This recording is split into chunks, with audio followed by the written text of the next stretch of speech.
Je me souviens d'un soir, le soir du 10e anniversaire de la mort de nos parents, où les engoulevents envahirent le vallon qui ne se trouve pas très loin de notre château. À la clarté de la lune, ils avaient un aspect bizarrement tourmenté et ils paraissaient anormalement grands. Ils semblaient faire plus de 30 centimètres. Ils semblaient singulièrement volumineux. C'était sans doute le jeu d'ombre et de lumière qui donnait cette impression et qui agissait sur mon imagination fatiguée et mélancolique de ce soir-là.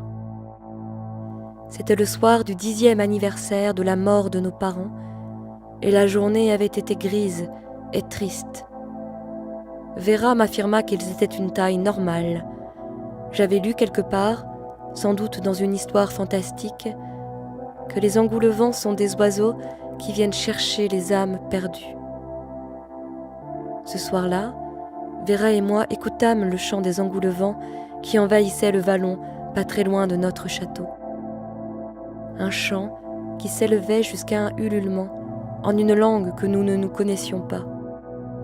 Une espèce de refrain se répétant et nous nous laissions bercer par ce chant.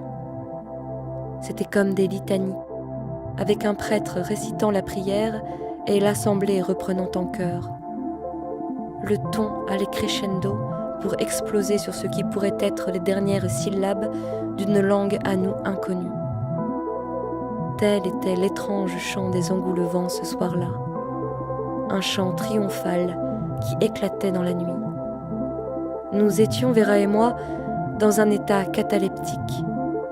C'était un cœur mystérieux qui se déployait devant nous, pour nous, et les murs de notre château eux-mêmes battaient au rythme des lamentations.